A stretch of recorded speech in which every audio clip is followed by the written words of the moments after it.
Good morning student. आज हम पाठ तलाश का जो बाकी के 2 पॉइंट बचे हैं वो पढ़ेंगे। भारत की विविधता और एकता। पंडित जवाहरलाल नेहरू इसके बारे में क्या सोचते हैं, उन्होंने ये भारत की खोज में क्या लिखा है, चलिए पढ़ते हैं। भारत की विविधता अद्भुत है, प्रकट है, वह सतह पर दिखाई पड़ती है और कोई भी उसे देख सकता है। यानी भारत में हर जगह अलग अलग संस्कृति है, तो वो विविधता क्या है? अद्भुत है, प्रकट है, यानी सबको आंखों से दिख रही है, सतह पे दिखाई पड़ती है और उसे कोई भी देख सकता है। इसका ताल्लुक शारीरिक रूप से भी है और मानसिक आदतों और विशेषताओं से भी।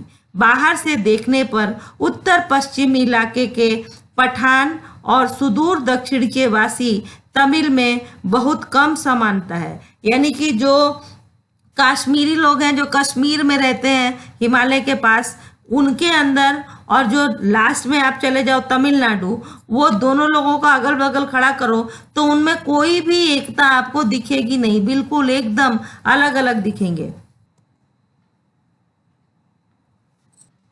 उनकी नस्लें भिन्न हैं, हालांकि उनके भीतर कुछ समान सूत्र हो सकते हैं। वे चेहरे और शरीर गठन में, खाने और पहनावे में और भाषा में एक दूसरे से भिन्न होते हैं।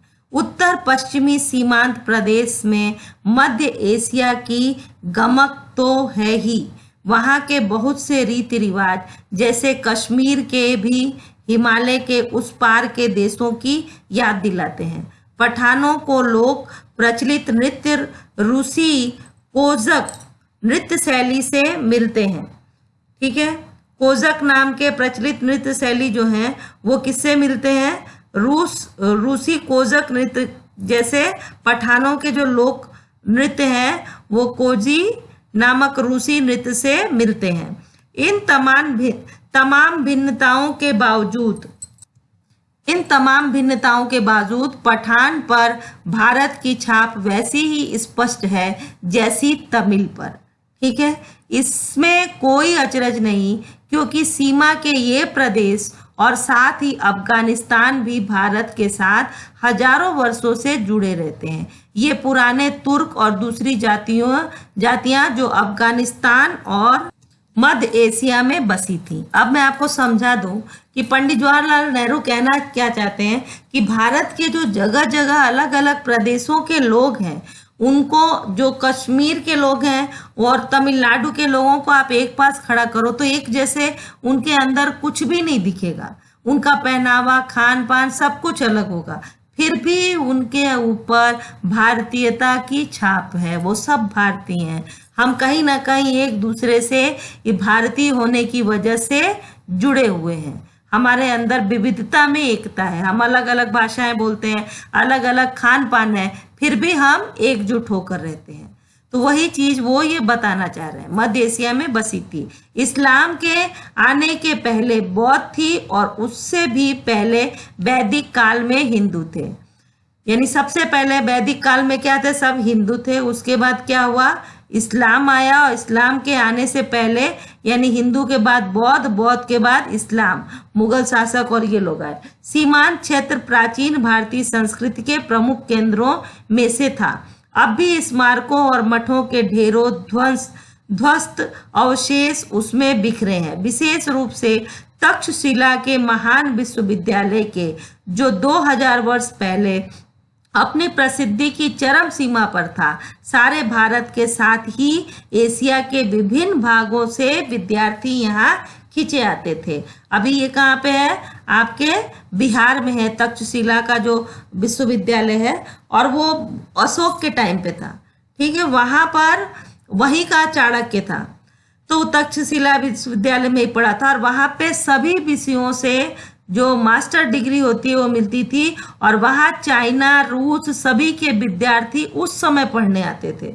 तो 2000 वर्ष पहले वो अपनी प्रसिद्धि की चरम सीमा पे था। वैसा विश्वविद्यालय अगल बगल कहीं नहीं था, तो वहाँ पर सभी अलग अलग, सारे भारत के साथ ही एशिया के विभिन्न भागों से विद्यार्थी यहाँ खींचे आते थे। धर्म परिवर्तन से अंतर जरूर आए, पर उन क्षेत्रों के लोगों ने जो मानसिकता विकसित विकसित कर ली थी वो पूरी तरह नहीं बदल सकी। धर्म परिवर्तन हुआ, बहुत सारे लोग बौद्ध बन गए, बहुत सारे लोग मुस्लिम, वो आया तो मुस्लिम बन गए, परंतु उससे क्या हुआ कि वो ऐसा नहीं उनसे मानसिकता बदल गई, परंतु वो पूरी तरह से नहीं बदल सके। पठान और तमिल दो चरम उदाहरण हैं, बाकी की स्थिति कहीं इन दोनों के बीच में है। यानी कि जो हिमालय पर बसने वाले, कश्मीर पर बसने वाले पठान हैं और तमिलनाडु में बसने वाले जो तमिल हैं, ये दो चरम उदाहरण है, एक ये कोना और ये एक कोना। बाकी के लोग क्या है, उनके बीच की स्थिति है, वो इनके बीच में आती है। सबकी अपनी अलग अलग विशेषताएं हैं, पर सब पर इससे भी गहरी छाप भारतीयता की है। यह जानकारी बेहद हैरत में डालने वाली है कि बंगाली, मराठी, गुजराती, तमिल, आंध्र, उड़िया, असमी, कन्नड़, मलयाली, सिंधी, पंजाबी, पठान, कश्मीरी, राजपूत और हिंदुस्तानी भाषा भाषी जनता से बसा हुआ विशाल मध्य भाग कैसे सैकड़ों वर्षों से अपनी अपनी अलग पहचान बनाए रहा। यानी इतने लोग, इतनी जाति जहाँ बसी हुई है, सबका अलग अलग खान पान है, किस तरह उन्होंने अपनी अपनी अलग अलग पहचान बनाई रह पाए ये लोग, और उसके बावजूद ये सब मिलकर एक भारतीय थे। इसके बावजूद इन सब के गुण दोष कमोवेश एक से हैं। इनकी जानकारी पुरानी परंपरा और अभिलेखों से मिलती है। साथ ही इस पूरे दौरान वे ऐसे भारतीय बने रहे हैं जिसकी राष्ट्रीयता विरासत एक ही थी। जो राष्ट्रीय विरासत थी वो क्या थी, एक ही थी। वो क्या बोल रहे हैं कि जो थे वो ऐसी राष्ट्रीय एक साथ जुड़े हुए थे कि जिसकी राष्ट्रीयता विरासत जो थी वो एक ही थी, और उनकी नैतिक और मानसिक विशेषताएं भी समान थी। प्राचीन चीन की तरह प्राचीन भारत अपने आप में एक दुनिया थी। जैसे पुराना चाइना जो था वो उसी की तरह प्राचीन भारत जो था वो अपने आप में एक दुनिया थी। इस लाइन का मतलब क्या हुआ, जैसे विश्व दुनिया है ना, उसमें अलग अलग देश हैं, सबकी अलग अलग संस्कृति है, अलग अलग खान पान है, विचारधारा है। उसी तरह अकेले भारत एक विश्व की तरह है। उसमें आप देखो तो अलग अलग प्रदेश जो है उनका पहनावा अलग है, खाने पीने का तरीका अलग है, उनके बोलने का तरीका अलग है। तो पूरी एक दुनिया है, विश्व की तरह है। एक संस्कृति और सभ्यता थी जिसने तमाम चीजों को आकार दिया था। विदेशी प्रभाव आए और अक्सर उस संस्कृति को प्रभावित करके उसी में जब्त हो गए। जब भी विघटनकारी तत्व उभरे, तत्काल उन्होंने सामंजस्य खोजने के प्रयास को बढ़ावा दिया।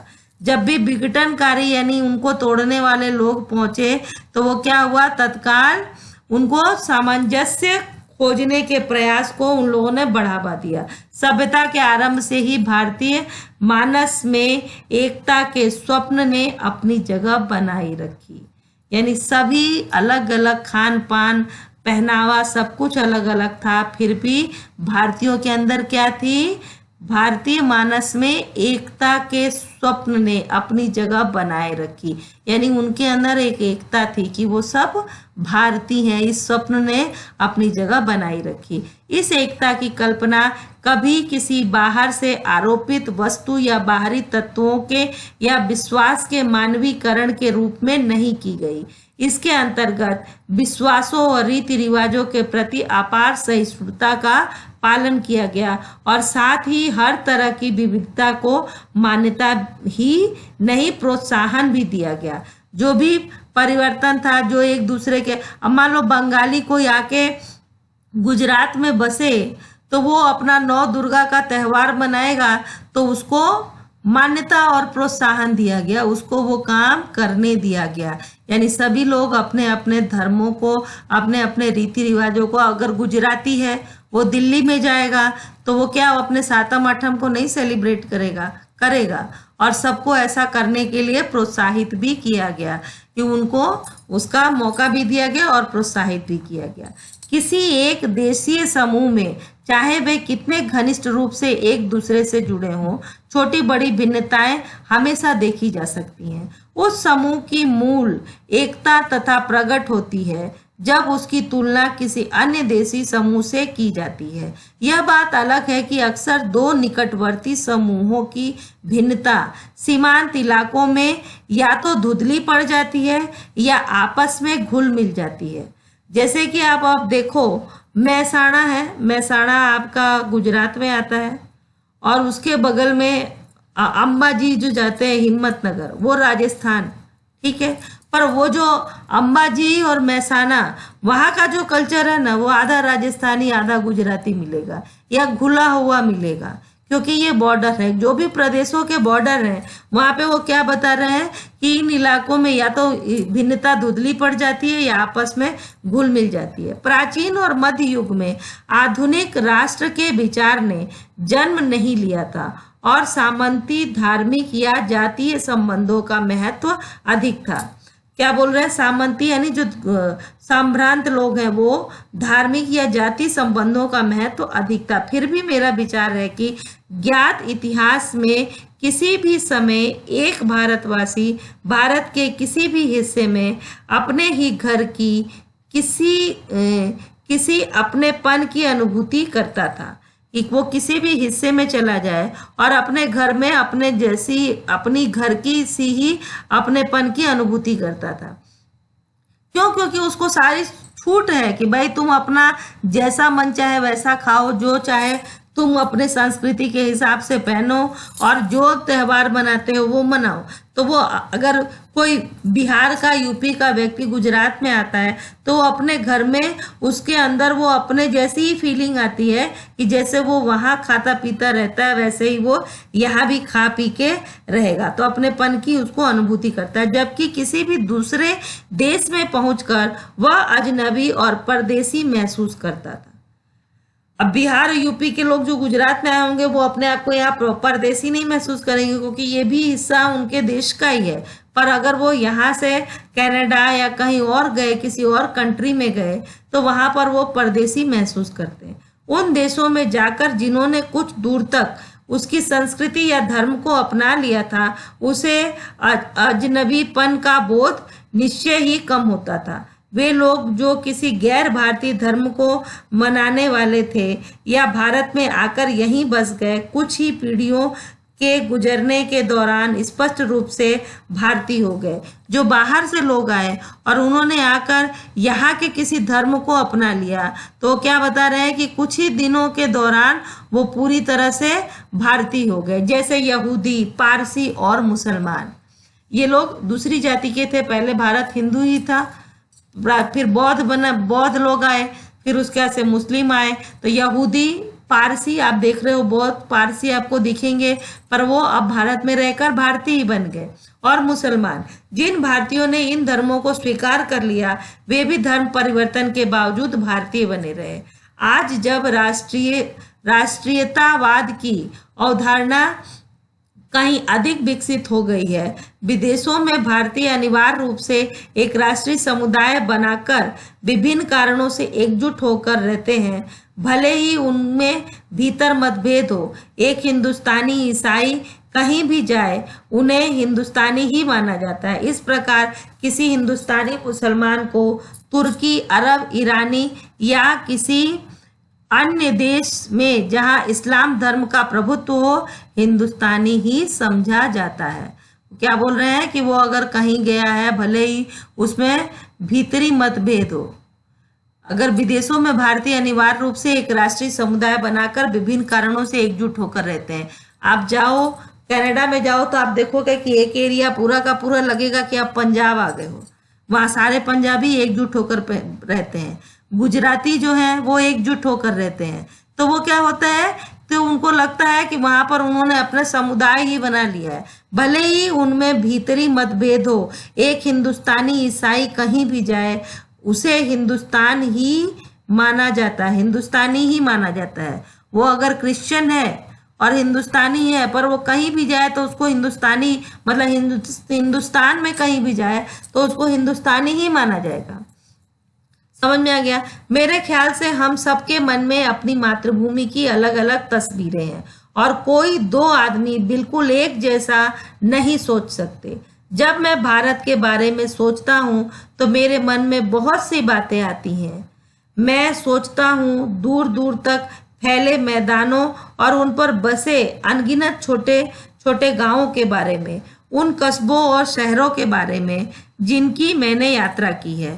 तो कहते हैं मेरे मन में एक अलग तस्वीर आती है और जब भी मैं देखता हूँ तो मैं उन छोटे छोटे गांवों के बारे में सोचता हूँ जिनकी उन्होंने यात्रा की है। वर्षा ऋतु की उस जादुई बरसात के बारे में जो झुलसती हुई धरती में जीवन संचार करके उसे सहसा सौंदर्य और हरियाली के झिलमिलाते प्रसार में बदल देती है। यानी बहुत दिनों से जब गर्मी बहुत तेज होती है, सब जमीन सूख जाता है, सब पेड़ पौधे सूख जाते हैं, उसके बाद बरसात आती है तो झुलसी हुई धरती में जीवन का संचार करके और सहसा सौंदर्य, जैसे बारिश आता है तो आप देखते हो ना हर जगह हरियाली छा जाती है, जो जमीनों में क्रैक पड़ गए होते हैं गर्मी के कारण वो सब हट जाते हैं और हरियाली झिलमिला उठती है चारों तरफ।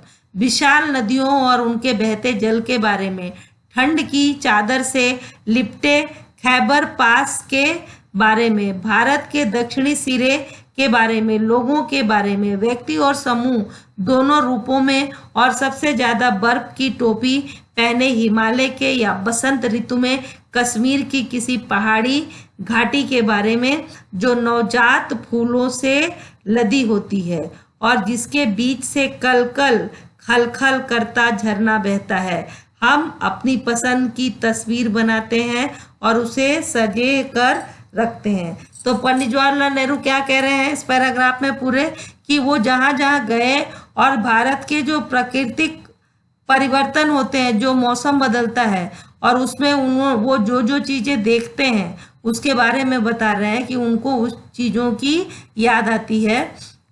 कि जैसे कश्मीर में पहुंचे किसी घाटी में, उन्होंने बहुत सारे फूल देखे, हिमालय पे बर्फ से ढका हुआ पहाड़ देख रहे हैं, दक्षिण सिरे में जो समुद्र के किनारे देख रहे हैं, तो उनके बारे में वो सोच रहे हैं।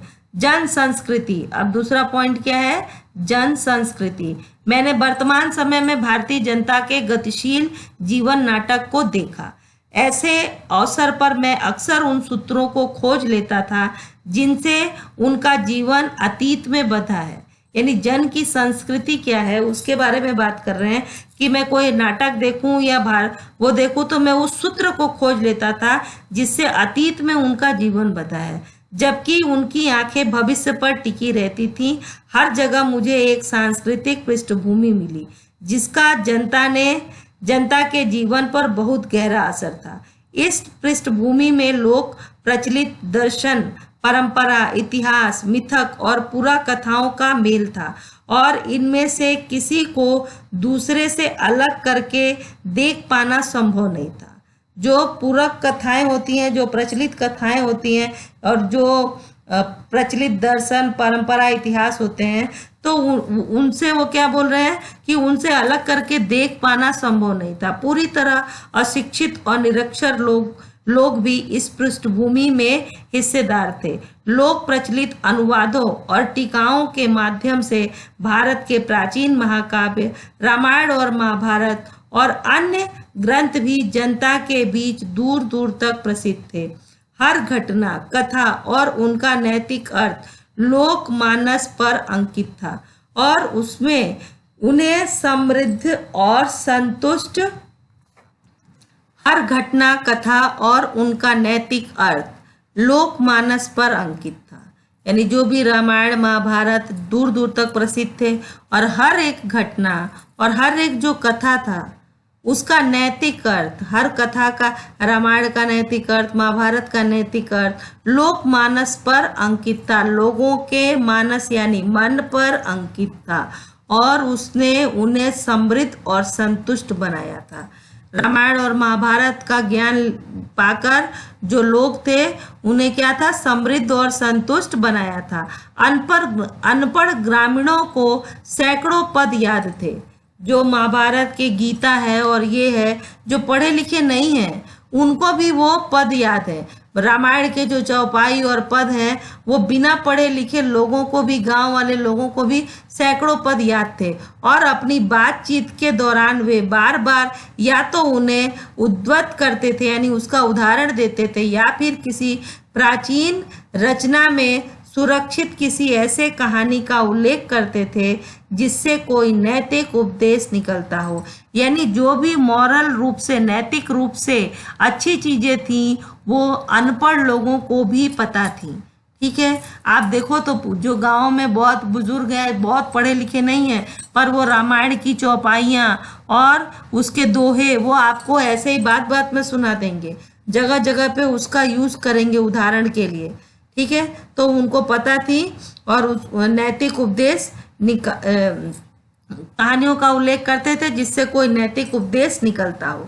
रोजमर्रा की जिंदगी के मसलों के बारे में सीधी सादी बातचीत को ये देहाती लोग जब इस तरह का साहित्यिक मोड़ देते थे तो मुझे अक्सर बहुत आश्चर्य होता था। यदि मेरे मन में लिखित इतिहास और लगभग, वो क्या कह रहे हैं कि जब ये अनपढ़ लोग रोजमर्रा की जिंदगियों में इस तरह के उदाहरण देते थे तो उनको बड़ा ही आश्चर्य होता था और लिखित इतिहास और लगभग सुनिश्चित तथ्यों से निर्मित तस्वीरों का भंडार था, तो मैंने महसूस किया कि अनपढ़ किसान के मन में भी उसका अपना तस्वीरों का भंडार है। जो अनपढ़ किसान है, जिसने पढ़ा लिखा नहीं है, उसके अंदर भी क्या है, तस्वीरों का भंडार है। उसने भी जो चीज जीवन में, अनुभव में सीखा है, उन तस्वीरों का भंडार है। यह बात अलग है कि उसका स्रोत पूरक कथाएं एवं परंपरा और महाकाव्य के नायक नायिकाएं ही अधिक थी। पहले जमाने में क्या है, नौटंकी आती थी और वो सारे रामायण और महाभारत का एक्टिंग करके गाते थे और गांव के लोग उनसे सीख जाते थे, अपने बड़े बुजुर्गों से वो सुन सुन के भी सीख जाते थे। तो वो परंपरा और महाकाव्य के नायक नायिकाएं ही अधिक थे और इतिहास बहुत कम। इस पर भी वह बहुत स्पष्ट होता था। मैं उनके चेहरे, उनके आकार और उनकी चाल ढाल को ध्यान से देखता। उनके बीच बहुत से संवेदनशील चेहरे, बलिष्ठ देह और सीधे साफ अवयवों वाले पुरुष दिखाई देते थे कि एकदम सीधे साधे चेहरे वाले, बलिष्ठ यानी ताकतवर शरीर वाले और सीधे साफ अवयवों वाले पुरुष दिखाई देते थे। महिलाओं में लावण्य, नम्रता, गरिमा और संतुलन के साथ साथ एक ऐसा चेहरा जो अवसाद से भरा होता था। कभी कभी किसी देहाती रास्ते या गांव के बीच से गुजरते हुए मेरी नज़र किसी मनोहर पुरुष या सुंदर स्त्री पर पड़ती थी। जब वो किसी गांव से जाते थे तो वो कह रहे हैं कि कभी कभी मुझे वहाँ पर कोई सुंदर पुरुष या औरत दिखते थे। औरतों के बारे में वो बता रहे हैं कि वो अक्सर अवसाद से भरे यानी दुख से भरे हुए चेहरे उनके होते थे और वो ज़्यादातर बहुत कम ही बाहर उस जमाने में निकलती थी औरतें। तो कोई एक आधा कोई औरत उनको रास्ते में दिख जाती थी जब वो गांव के रास्ते से निकलते थे, तब सुंदर स्त्री पर पड़ती थी तो मैं विस्मय विमुग्ध हो जाता था। वे मुझे पुराने भीत चित्रों की याद दिलाते थे। मुझे इस बात से हैरत, भीत चित्र यानी भीत यानी दीवालों पे बना हुआ जो चित्र होता है उसको भीत चित्र कहते हैं। मुझे इस बात से हैरत होती है कि उन तमाम भयानक कष्टों के बावजूद जिनसे भारत युगों तक गुजरता रहा, आखिर यह सौंदर्य कैसे टिका और बना रहा। इन लोगों को साथ लेकर हम क्या नहीं कर सकते, बशर्ते इनके हालत बेहतर हो और इनके पास कुछ करने के ज़्यादा अवसर हो। बोले कि जो ऐसे लोग हैं जिन्होंने इतनी तकलीफ सही, सब कुछ कष्ट, भयानक कष्ट सहा और तो भी इनके पास इतनी चीज़ें बची हुई है, तो इनको हम साथ लेकर क्या नहीं कर सकते हैं अगर इनको कुछ करने का ज़्यादा अवसर हो तो। चारों ओर गरीबी और उससे पैदा होने वाले अनगिनत विपत्तियां फैली थीं और इसकी छाप हर माथे पर थी। जिंदगी को कुचलकर विकृत और भयंकर रूप दे दिया गया था। इस विकृति से तरह तरह के भ्रष्टाचार पैदा हुए और लगातार अभाव और असुरक्षा की स्थिति बनी रहने लगी। यह सब देखने में सुखद नहीं था, पर भारत की असलियत यही थी। स्थितियों को समर्पित भाव से स्वीकार करने की प्रवृत्ति प्रबल थी, पर साथ ही एक प्रकार की नम्रता, भलमनसाहत थी जो हजारों वर्ष की सांस्कृतिक विरासत की देन थी, जिसे बड़े से बड़ा दुर्भाग्य भी नहीं मिटा पाया। पार्ट 2 समाप्त हो गया। अब इसके प्रश्न उत्तर मैं भेजूंगी और आगे हम लोग पढ़ेंगे अगले पीरियड में पार्ट 3 सिंधु घाटी की सभ्यता। इस पार्ट में कुछ ना समझ में आया हो तो आप अवश्य मुझसे पूछ लीजिएगा। Thank you.